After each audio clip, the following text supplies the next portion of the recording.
दशकं तट्टि श्री पार्वती अवतारम् समाधिमग्ने गिरिशे विरिञ्चात् तपः प्रसन्नात् किल तारकाख्यः दैत्यो वरं प्राप्य विजित्य देवान् स बान्धवः स्वर्गसुखान्यभुङ्क्त वरै सबर्गौ रसपुत्रमात्र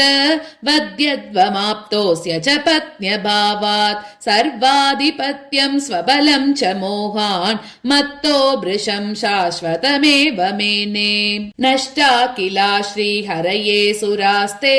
निवेदयामासुरशेषदुःखम् स चाह देवा अनयेन नूनम् उपेक्षते नो जननी कृपार्द्रा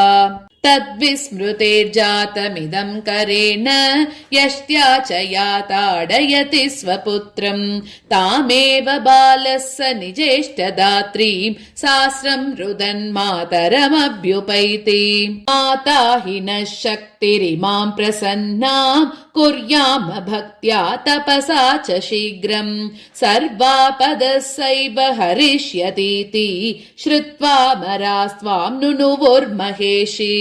निशम्य तेषां श्रुतिवाक्यगर्भ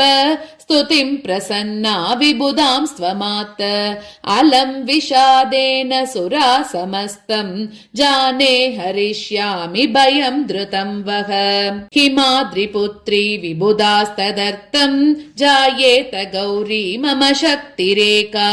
सा च प्रदेया वृषभध्वजाय तयो सुतस्तं दितिजं च हन्यात् इत्थं निशम्यास्तभयेषु देवेषु अभ्यर्थिता देवी हिमाचलेन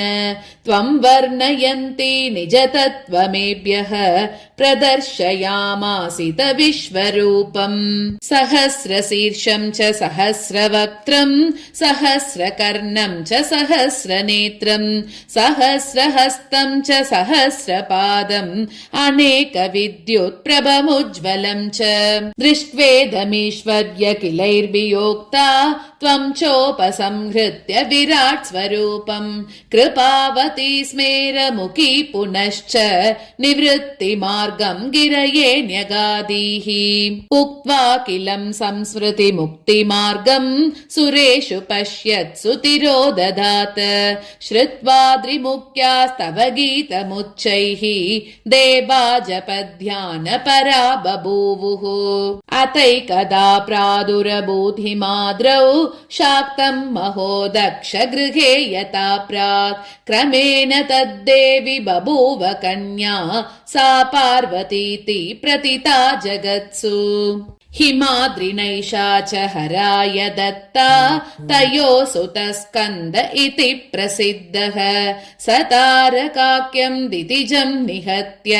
ररक्ष लोकानखिलान् महेशी दुर्वाससशापबलेन शक्रो नष्टा किल श्रीर्वचनेन विष्णोः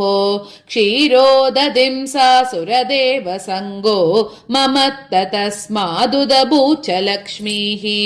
या पूजितेन्द्रेण रमातवैका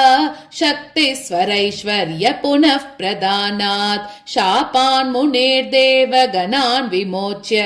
कटाक्षतस्ते हरिमापभूयः त्वं सर्वशक्तिर्न जितासि केनापि अन्यान् जयस्येव सदा शरण्यां मातेव पत्नीव सुतेव वा त्वं विभासि भक्तस्य नमो नमस्ते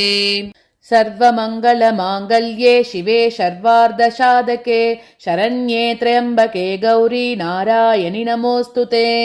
ॐ श्रीमात्रे नमः।